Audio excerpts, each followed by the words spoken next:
Hello there and welcome to the final video of our 1.2 topic. This is 1.2.4 types of programming language. In this video we're going to look at a number of different specification topics such as programming paradigms and the variety of them that are currently on the market. We're going to look at high-level languages like procedural and object-oriented languages, all the way down to low-level languages such as assembly language. And we're going to need to be able to follow along and write those simple programs with the Little Man Computer instruction set. Also, if you're an AS student, this will all be new to you, but we are going to look at modes of addressing memory with immediate, direct, indirect, and indexed addressing. So, let's jump straight in. Programming paradigms. What on earth is a paradigm? It's a flavor or a style or even an approach to programming that follows a framework for designing and writing programs. It does dictate how problems are structured and how solutions are expressed in code. It influences things like the structure, the organization, and even the thought process behind our software development. Some languages that we use and that you probably used support more than one paradigm, and that's so we can take the best of different paradigms and use them across each other. So when we're talking about high-level languages, we're thinking highest level language we can get to is English, and then we move down to our programming languages. Our very high programming languages are things like Python, which is very common at the moment, all the way down to assembly and machine code right at the bottom. So two main categories. We've got declarative languages, and these are known as non-procedural or very high-level languages. And what they do is they tend to focus on specifying what should be achieved rather than how it should be achieved. So they're not really too focused on the step-by-step. But everything we've done is step-by-step, right? And that's where imperative languages come in.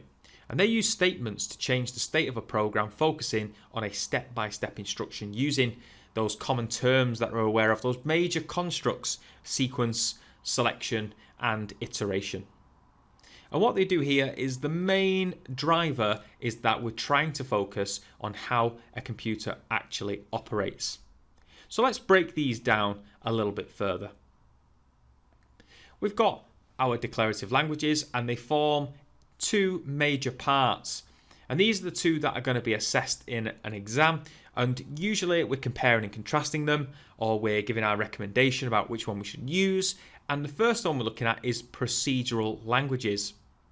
If it's in a procedure, it's usually wrapped up in terms of you call a procedure and then it runs some code, right?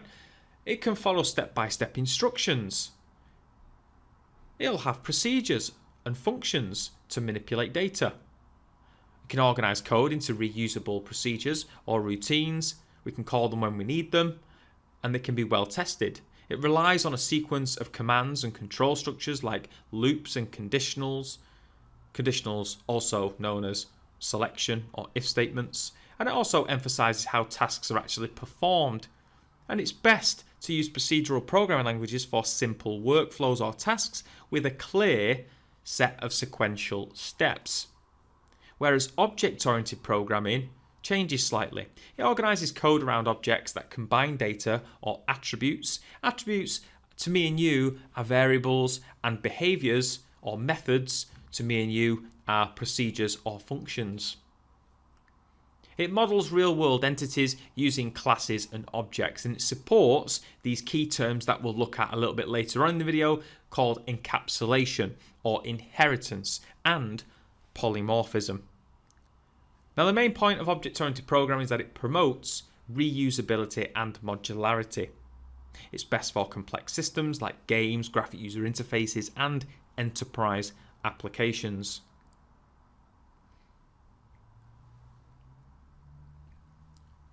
So if we focus mainly on procedural programming, just remember that procedural programming is a programming paradigm based on the concept of structured step-by-step instructions to solve a problem. It organizes code into procedures, or they're called functions or routines, and it focuses on how a task is actually performed. So, if we look at this table in here, we can see the first one says sequential execution. So that's our concept. What does that mean? Well, code is executed in the order it's written from top to bottom. And you can have control structures like loops and selection statements or conditionals, and that'll alter the flow from top to bottom. You might be redirected back up to the top, or you might change the state or the flow. On the right hand side there, you can see you've got two print statements, step 1 and step 2, and they follow one after the other without changing their direction. The second concept is procedures or functions, and they're blocks of code that perform specific tasks that can be reused. Functions are the building blocks of procedural programs, and you can see there's a Python example on the right hand side. We've got def, greet, and then in brackets we've got the word name, which is a parameter. Inside that you can see the indentation. Print is inside the greet function, and it says hello, and then it outputs a name as an F string. Now, after that, we've got local and global variables working in our code. And these are variables, when we say local and global, we're talking about the scope of the variable itself. It can be scoped locally or globally, and you can access globally, you can access everything in the entire program, whereas if it's scoped locally, the variable is only alive within the function or procedure while it's running. Then you've got control structures. Loops, for and while, conditionals, if and else to control the program flow. And finally, modularity.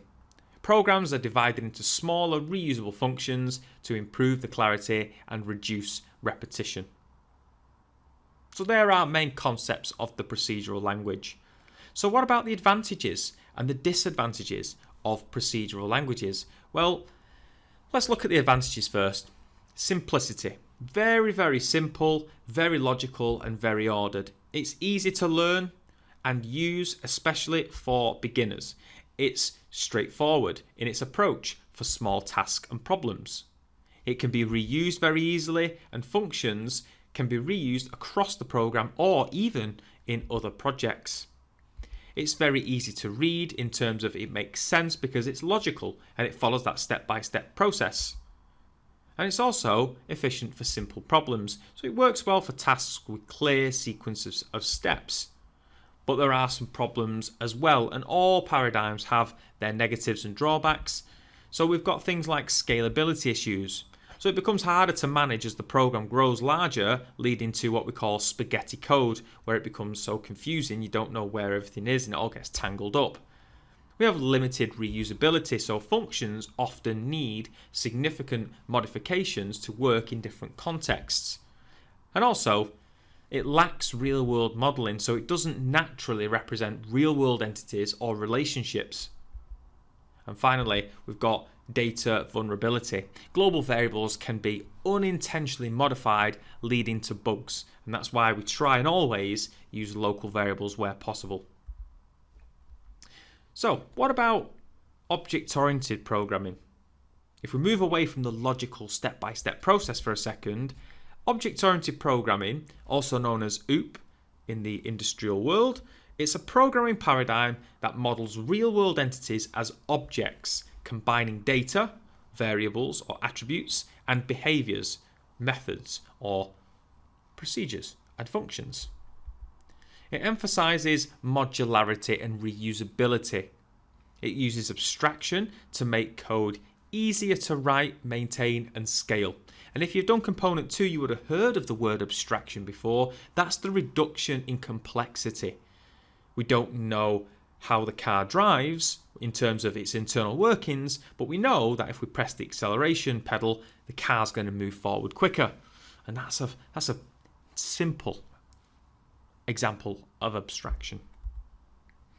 Object-oriented programming uses a couple of key words here: classes, objects, and methods, and they all work together. So here's some characteristics that define the object-oriented language. We've got class as an object, and that creates reusable code. We've got inheritance, which works in much the same way as your parents. You inherit your genetics from your parents. We've got encapsulation, which is the method of private and public functions. So that's hiding things away, and that prevents erroneous usage. We want to make sure that what we've got is locked down properly and that the user can't mistakenly change things.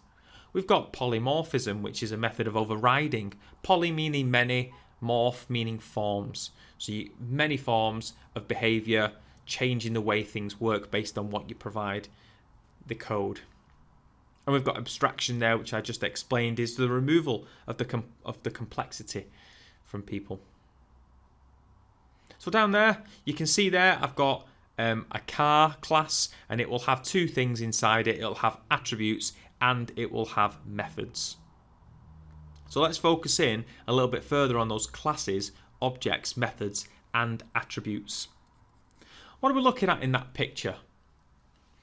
What are we looking at? Well, in the world of self-driving cars, you can see there that there's lots of vehicles. There's even a pedestrian in there, and you can see the road is green on the bottom. There's boxes that have been placed around all the cars to basically work out what it is, and it can even determine what type of car it is. We've got minivan, we've got car, we've got truck in there. So why is that important? Because when you're driving these self-driving cars, there's no way we would write code for every left or right turn in the world. We wouldn't write code over and over again for an acceleration or a braking procedure. So we use and reuse code, and that's where object-oriented comes in. Now, this is a real-world application, so object-oriented programming is built for modeling real-world applications. So the class having two main parts: its description, attributes, and its actions, its methods. Methods are fundamental to object-oriented languages because a method is a piece of code that implements one of the behaviors of a class. For example, a car class would have the method turn left, and then we'd provide it the angle in which we want it to turn, the banking angle around the corner, and then it would action that in the car, turn the steering wheel and move the wheels in that direction, for example. So in order to identify an individual car, it must be described, and in object orientation, this means creating an object. So you can see on the screen there, we've got 1, 2, 3 cars on there, 1 minivan and 1 truck. If I wanted to make 3 cars, I would already have the code for a car, such as number of doors, engines, wheels, colour of the car, number of windows, seats, seat belts, engines, brakes, whatever. All of them would be the attributes of the car itself. And when we create or instantiate, make a new car, it automatically has all of those attributes built into it. And that saves us an awful lot of time. So from the main car class, we create objects from that. So car itself would be the main class, the template or the blueprint, and then we'd create objects from that car. Now it defines the attributes or the data and the methods or the behaviors that the objects will have. So for example, here in Python we see some code. You can see class car. Now normally the word car you can see is a capital letter. It's very, very common in object orientation that classes have a capital letter. And then below you can see the word def underscore underscore init underscore underscore brackets self make model. Obviously they're parameters, and underneath that you can see self.make equals make, self.model equals model. Underneath that we've got another procedure, def drive self, and then it says print the car is driving. So let's pick apart this code for a second and let's look at the first bit. Def init. We call this a constructor method, and it runs automatically when a new object is instantiated or created. Instantiation is just the fancy word for creation. Technically, you and me, we were all instantiated from our mothers. We were born from them. It is what it is. Now here you can see the actual parameters themselves. The word self refers to the object being created, and you've got make and model are the parameters used to initialize the car's details. So what kind of things could we put inside the variable make? Well, that could be a Ford, and then model could be C-Max, for example. Right? Ford being the make of the car, C-Max being the model of that car. Then down here, we've got def drive self. This is a method belonging to the class. The method is a function inside a class that belongs to the car class itself. And we can have tons of those: drive, brake, turn left, turn right. And once you've declared the code once, you never have to write it again. And that's the huge benefit with object-oriented languages. So an object is an instance of a class representing a specific activity. And down there, right at the bottom, you can see, if I just get my pen for a second, where's my pen? There it is. Okay, you can see that in this Python example here, we're creating an object. It says my car. So here's a variable. It's given the value of car, which capital C, it's a class, and it gives the word Toyota and Corolla. That is the make, and that is the model. And that creates something like this. This is a little class diagram, very crude.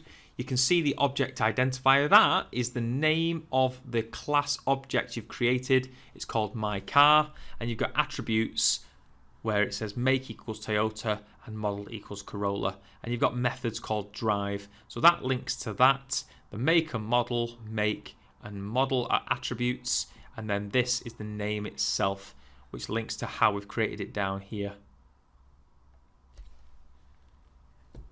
Now, you won't be expected to write code for this in your exam, but you're expected to know all the things that make up a class itself. So let's have a look at some of the different features of object orientation. I mentioned some of them before. The first one is encapsulation. Encapsulation. Every time someone says this to me, all I can think about are like them pills. And flu and hay fever and all that stuff. Yeah? Remember the pills? I was going to colour that in. It would take me forever. But basically, you've got a red and a white pill. What happens if you pull that pill apart? Then all the powder will fall out on it. Okay? A capsule. Now, inside that capsule is the payload. So encapsulation hides the internal state of an object, the payload, and only controls access through methods. And those methods in the world are they call them getters. Getters, they retrieve information, and setters set the information. Okay, getters and setters. They look like C's, but that's actually an E, setters. Now, classes can hide how they work from developers who may wish to use them in their programs. Anyone using the class needs only to understand the interface to the class, so its methods and its attributes. And some of its methods might be get speed value or set the speed limit of the car, whatever. Right, getters and setters. So you can see down there in this very crude example, in my car class, I've got some attributes called accelerate, change gear, and brake. Brake would be true or false, I imagine. You've got accelerate, which is true or false. Change gear, that would have a number. So you're in 5th gear or 4th gear or whatever. And down here, you've got some things that you can't change or you shouldn't be able to change. And again, this is a crude example, but you've got a brand here, Aston Martin. You shouldn't be able to change the brand of the car. Speed, this might be a speed limiter, so you're set to 65. And gear, you might have 4 gears in this vehicle. No car has 4 gears, dude, but you get the idea. And the colour itself, well, that's set until you decide to spray and change it. But we shouldn't allow people to change these things once it's been set. So we block people from doing so, and that's a method of encapsulation. So in Python, what does that look like? Again, you wouldn't be expected to do this, but it's good to know for people that are doing this in their coursework. NEA, for example, here you can see that we've got a class bank account, capital B again, and you've got a constructor method, def init, self refers to the actual object itself, and then balance is the parameter. Right? Balance is how much money you've got. Then you can see here self full stop underscore underscore balance. Now what this is doing is the underscore balance is prefixed with 2 underscores, and this makes it a private attribute, meaning that it cannot be accessed directly outside of the class itself. And down here you can see the word deposit, self, amount. You put the amount in as a parameter, and then the method will then update the balance by adding the amount on top of the balance. This is allowed because we're inside the class. Excellent work. And that's encapsulation. It's the method of hiding the state of the object and only allowing controlled access. So different methods inside the class can change the values if we want them to. So the second one we're going to look at is inheritance. And there you'll see a picture of Tom Hanks and his son, and you can see there's some similarities going on there. Some similarities. What is similar? Eyes a little bit similar. The ears are a little bit similar. That's because he's inherited the genetics of his dad. So in the real world, inheritance has a very specific meaning. We inherit genes from our parents, and in some cases, if you're lucky, money from your relatives. And the idea is that something is being passed down through some form of relationship. Inheritance in object orientation follows the same principle. So again, another Python example. Inheritance enables a class to derive or inherit attributes and methods from another class. So here we go. Here we've got a class, electric, capital, car. We're passing in here another class. So it inherits from the car class. So electric car takes all the attributes and methods from the car class, but it adds in a new piece of functionality called charge.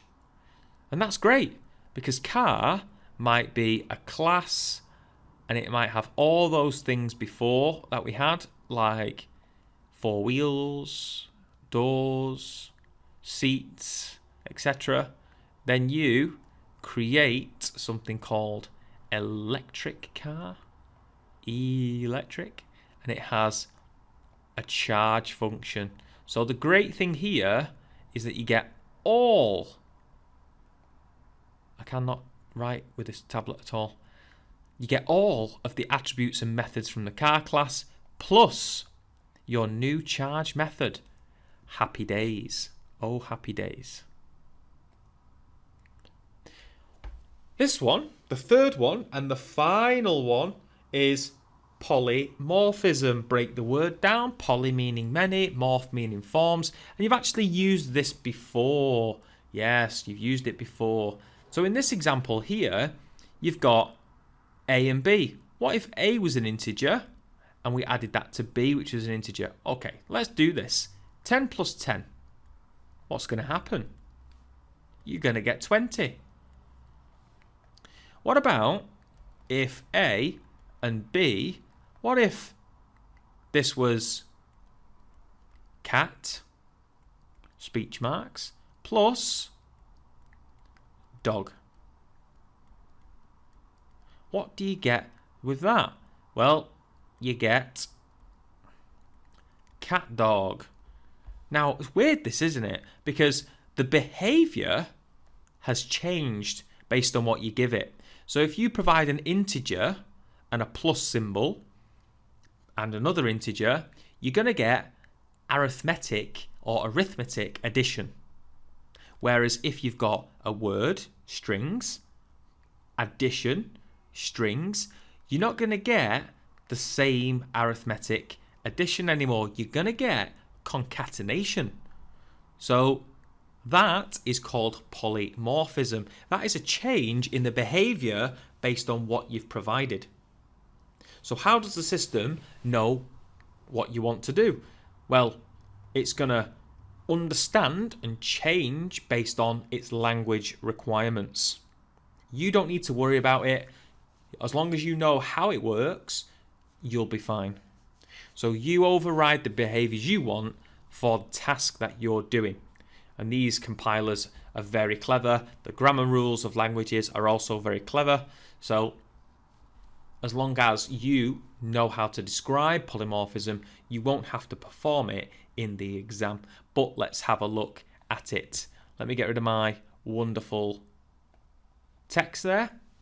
So it allows objects to be treated as instances of their parent class, enabling a single interface for different implementations.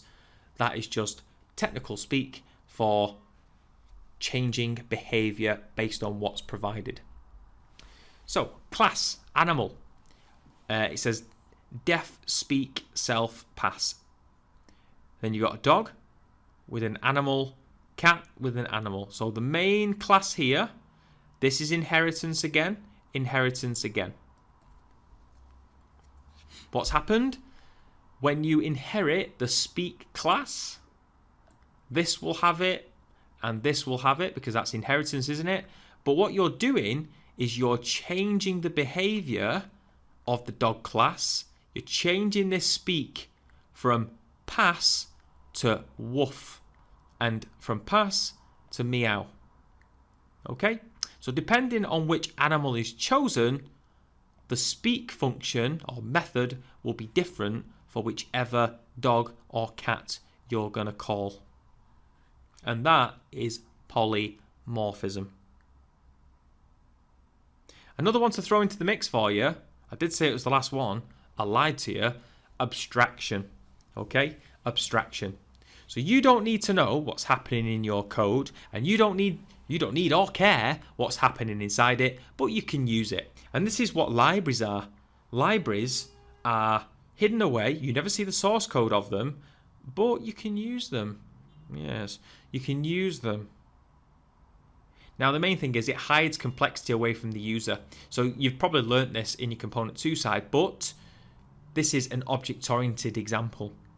Right? When I go to work in the morning, I will climb into my vehicle and then I will put the key in the ignition, turn it, engine comes on, I put it into the right gear, and then I will release the clutch and press the acceleration, and off my vehicle moves. Very simple, okay? But that is abstraction. If I do those steps, the car will move forward. If I press the brake, the car will stop and slow down, okay? But if I said to you, that abstraction level, if I said to you, I get into my vehicle in the morning, I put the key into the ignition, I turn the key, it moves through the barrel chamber, it then ignites spark plugs, which then fires the engine with the fuel mix pumping in, the fuel air mixture, it gets ignited, that's in there, the piston moves, the camber and the crankshafts, the cylinder start, what on earth are you talking about, John? Well, that's the complexity that gets removed. Lots of us drive our vehicles, but we don't know how they're made or what the internal combustion process is like, but we know how to drive a car. And that's what abstraction is. So in object-oriented programming, we're removing the complexity by making it simple for the user. So what advantages and disadvantages do we have? Well, we've got some advantages. Modularity. Code is organized into classes, objects, making it easier to manage. We've got lots of reusability through inheritance and polymorphism, which promote the reuse of code. We've got scalability, so scaling things up in order to handle complex systems, or we can break them down into manageable components. We've got maintainability.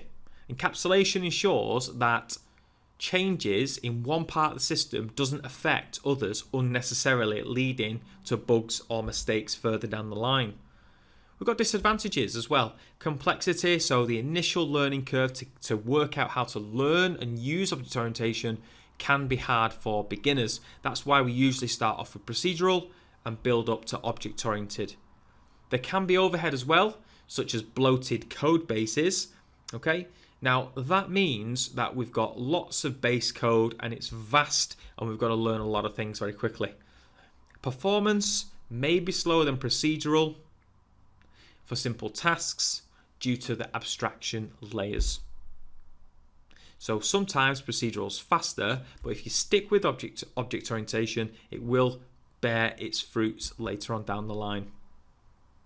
So I think what I'm going to do is I'm going to slice up the video there, because the next step is assembly language programming, and it's a topic that a lot of people struggle on, so I'm going to give a dedicated video to assembly language programming. So join me for the next one, where I'll be showing you lots of different examples with exam questions on how to tackle those tricky assembly language problems.